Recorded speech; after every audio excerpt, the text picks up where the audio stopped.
अस्सलाम वालेकुम प्यारे बच्चों। आज हमारा टॉपिक जो है वो है वही इम्पोर्टेंट साल्ट्स। उसमें आज हम दो साल्ट्स पढ़ेंगे, वह प्लास्टर ऑफ पेरिस और दूसरा ब्लीचिंग पाउडर।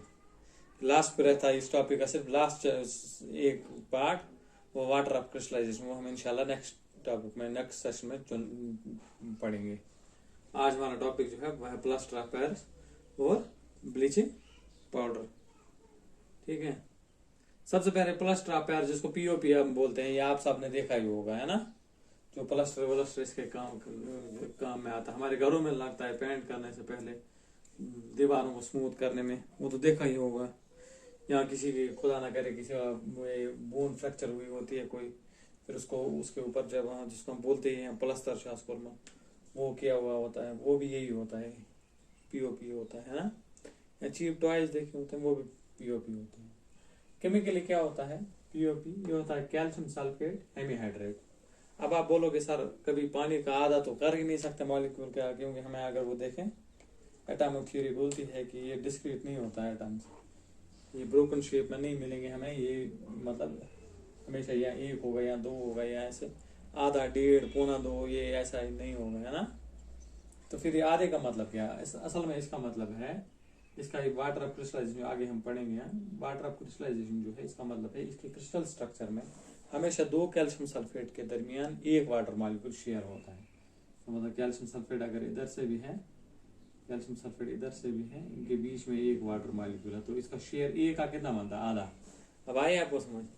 आधे का मतलब क्या? आधे का मतलब होता है एक वाटर मॉलिक्यूल हमेशा दो कैल्शियम सल्फेट के साथ एसोसिएट होता है ना। तो एक के हिस्से में कितना आता है? आधा। इसलिए इसको कैल्शियम सल्फेट, हेमी का मतलब आधा, हेमी हाइड्रेट, हाइड्रेट का मतलब होता है मतलब इसमें पानी जो है आधा पानी है, आधा वाटर मॉलिक्यूल है, एक के साथ शेयर आता है। असल में एक के साथ आधा नहीं है, ये आधा करके हाफ किया है उसका, असल में शेयर एक को आता है आधा। अब प्लास्टर तो ठीक है, प्लास्टर करने के काम आता है। पेरिस क्यों बोलते हैं? क्योंकि सबसे पहले ये कहाँ पे जिप्सम में से बनाया गया। जिप्सम को अभी हम देखते हैं, जिप्सम को क्या किया, उससे बनाया ये प्लास्टर। तो कहाँ पे हुआ सबसे पहले? पेरिस में, तो इसीलिए इसका नाम पड़ा प्लास्टर पेरिस। प्रिपरेशन क्या है इसकी? इसको जिप्सम से बनाते हैं। जिप्सम याद रखना चाहिए पूरा, कैल्शियम सल्फेट डाइहाइड्रेट, ये जिप्सम। जिप्सम को लाया, उसको 100 डिग्री गर्म करना पड़ता है क्लेन में, है ना, इसको भट्टी में। वहां पे हमें मिलता है calcium sulphate hemihydrate, calcium sulphate hemihydrate plus 1/2 of water molecule, 1 and 1/2। अब आई समझ? जिप्सम को गर्म किया 100 डिग्री टेम्परेचर पे, उसको कैल्शियम सल्फेट हेमीहाइड्रेट मिलेगा और 3/2 वहां पे मिलेगा वाटर मॉलिक्यूल। आपको आई समझ? यानी दो में से आधा एक कैल्शियम के सल्फेट के साथ जाता है, भागा 1.5 वाटर मॉलिक्यूल में है, हवा में होता है। असल में 1.5 आधा होता ही नहीं। असल में क्या, ये तकरीबन 2 कैल्शियम सल्फेट हेमीहाइड्रेट लेंगे, इसमें से 2 कैल्शियम सल्फेट हाइड्रेट बनेगा, यानी 2 के साथ 1 वाटर मॉलिक्यूल रहेगा, 3 वाटर मॉलिक्यूल हवा में उड़ेंगे। और याद रखना इसमें अगर 100 से थोड़ा सा भी ज्यादा टेम्परेचर चला गया, वो क्या बनता है? वो बनता है कैल्शियम सल्फेट एनहाइड्रस, यानी उसमें कोई वाटर मॉलिक्यूल नहीं है, यहाँ एनहाइड्रस कैल्शियम सल्फेट, और उसको डेड बर्न प्लास्टर बोलते हैं। वो किसी काम की चीज होती ही नहीं है। आपको आई यहाँ तक समझ?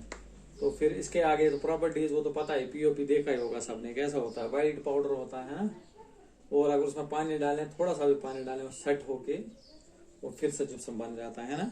इसीलिए वो हमेशा जब भी रखते हैं हम, जो पीओपी रखते हैं किसी एयर टाइट कंटेनर में रखते हैं ना, ताकि मॉइस्चर वॉइस्चर का असर ना हो। इसका सेटिंग प्रॉपर्टी जो है ना बहुत ज्यादा है, फट से सेट हो जाता है। इसलिए अगर मॉइस्चर का भी इसके साथ मामूली सा कांटेक्ट हो, ये फट से फिर से सॉलिडिफाई होके जिप्सम बनाता है। यूज कहाँ है आपको पता है? सबसे पहले हॉस्पिटल्स में, खुदा ना करे किसी की अगर बड़ी हड्डी फ्रैक्चर हुई होती है, उसको सही पोजीशन में रख के फिर वो खुद हील होती है। लेकिन उसको अगर मतलब कोई हार्ड चीज ना डालें तो हिल जाएगा। मिसाल के तो खुदा ना करे ये बाजू अगर टूट गई, तो इसको रखना है सही पोस्चर में, है ना। सही पोस्चर में रखने के लिए इसको प्लास्टर ही रखता है सही पोस्चर में, जो उसके हिलने डुलने नहीं देता है ना। तो हॉस्पिटल्स में आपने देखा होगा कहीं पर भी खुदा ना करे फ्रैक्चर होता है तो फिर उसको ऊपर से हम यही पीओपी ये लगा देते हैं। दूसरा इसका यूज कहाँ, हमें टॉयज देखा होगा आपने, वो चीप टॉयज जो रास्ते में आपने देखा होगा झोपड़पट्टियों पे मिलता है, डेकोरेटिव मटेरियल्स वो वेस्ट उसके बनाए हुए होते हैं, cheap ornament, blackboard charts, वो सब किसके बने होते हैं, पीओपी के। ऐसे फायर प्रूफिंग मटेरियल के लिए हम यूज करते हैं। आपने हॉस्पिटल्स में देखा होगा, वो यहाँ हमारे कश्मीर में ठंड होती है तो हॉस्पिटल्स को गर्म रखने के लिए वो पानी चलता रहता है ना, आपने देखा होगा उसकी वो पाइप्स को कवर करने के लिए यही इस्तेमाल किया जाए। ऐसे फायर प्रूफिंग के लिए, फायर प्रूफ मटेरियल बनाने के लिए भी पीओपी यूज किया जाता है। केमिकल लेबोरेटरीज में यूज किया जाता है, जहाँ एयर गैप्स को सील करना हो, जहाँ पे हम चाहते हो कि एक टाइट अरेंजमेंट रहे, वहाँ पे उन एयर गैप्स को सारों को सील करने के लिए ये यूज होता है। और हमारे घरों में भी यूज होता है स्मूथ सरफेस को स्मूथन करने के लिए। अगर कहीं मिसाल के तौर पर कहीं पेंट करना हो, कोई और कुछ करना हो, सबसे पहले सरफेस को स्मूथ करने के लिए हम पीओपी का ही यूज करते हैं। और फ्लोरल डिजाइन के भी बनाते हैं हम इस पे, इसको क्या बोलते हैं, ये छत पे उसको हम इससे बनाते हैं।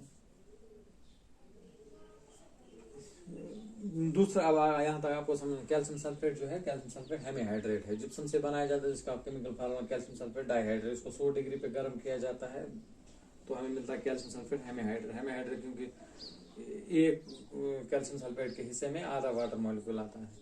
प्रॉपर्टीज आपको पता ही है, यूज हमने बोल दिए। अब देखते हैं ब्लीचिंग पाउडर। ब्लीचिंग पाउडर क्या है, वो है कैल्शियम ऑक्सीक्लोराइड।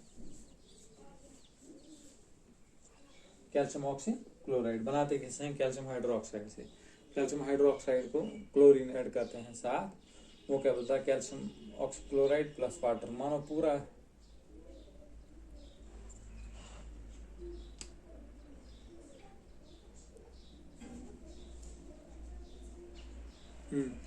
तो प्रिपरेशन क्या है, कैल्शियम ऑक्सीक्लोराइड के साथ क्लोरीन मिलाया, वहां पे हमें कैल्शियम ऑक्सीक्लोराइड मिलता है, प्लस मिलता है ये वाटर मॉलिक्यूल। प्रॉपर्टीज कैसी हैं, कैल्शियम ऑक्सीक्लोराइड जो होता है व्हाइट पाउडर होता है, लेकिन इसकी स्ट्रॉन्ग स्मेल होती है, किसकी, क्लोरीन वाली स्मेल। ये वाटर में फट से घुल जाता है। ये वाटर, ये ब्लीचिंग पाउडर जो है डाइल्यूट एसिड के साथ रिएक्ट होके क्लोरीन वापस देता है। तो ये देखो, ये अगर कैल्शियम ऑक्सीक्लोराइड ब्लीचिंग पाउडर है, इसके साथ अगर डाइल्यूट सल्फ्यूरिक एसिड मिला है, कैल्शियम सल्फेट देता है प्लस क्लोरीन प्लस वाटर। मानो ये एसिड बेस रिएक्शन है, ये तो बेस की तरह यहाँ पे काम करता है ना, ये बेस है और ये एसिड साल्ट दिया और वाटर दिया क्लोरीन। यही क्लोरीन जो है यूज होता है एज ए ब्लीचिंग एजेंट, या अगर कहीं पानी को कहीं पे डिसइंफेक्टिंग करना है तो उसके लिए यही क्लोरीन यूज होता है। अब बोलोगे डायरेक्ट हम सीधा क्लोरीन को ही क्यों नहीं लाते हैं, देखो क्लोरीन जो है उसको स्टोर करना है या उसको कैरी करना एक जगह से दूसरी जगह वो बहुत मुश्किल है ना। इसीलिए आप सोचो ये क्लोरीन जो है स्टोर्ड रहता है इन फॉर्म ऑफ ये ब्लीचिंग पाउडर। फिर एक बार उसको डाइल्यूट एसिड से रिएक्ट करवाए, वो क्लोरीन फिर से बाहर आता है। अब फायदा क्या है हमें, फायदा ये है कि हमें अलग से क्लोरीन को स्टोर या प्रिजर्व करना नहीं पड़ता है। एक बार हमने कैल्शियम ऑक्सीक्लोराइड लाया, उसके साथ एसिड मिलाया, वो फट से फिर से वापस देता है क्लोरीन।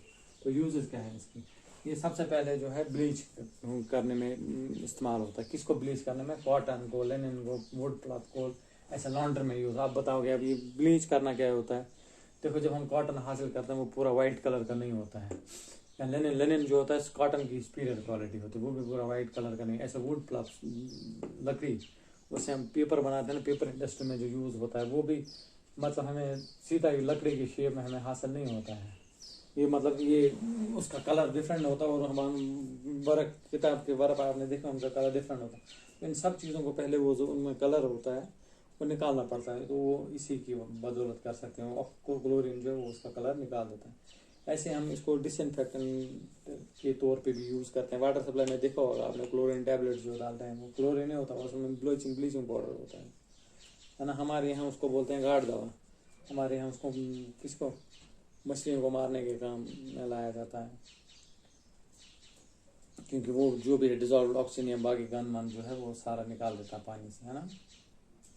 तो क्यों, वो जो ब्लीचिंग पाउडर हम पानी में डालते हैं वो क्लोरीन जो है उसमें से वो बाकी चीज़ें निकाल देते हैं, वो जो भी माइक्रोब्स हैं, पैथोजन, उनको किल कर देते हैं।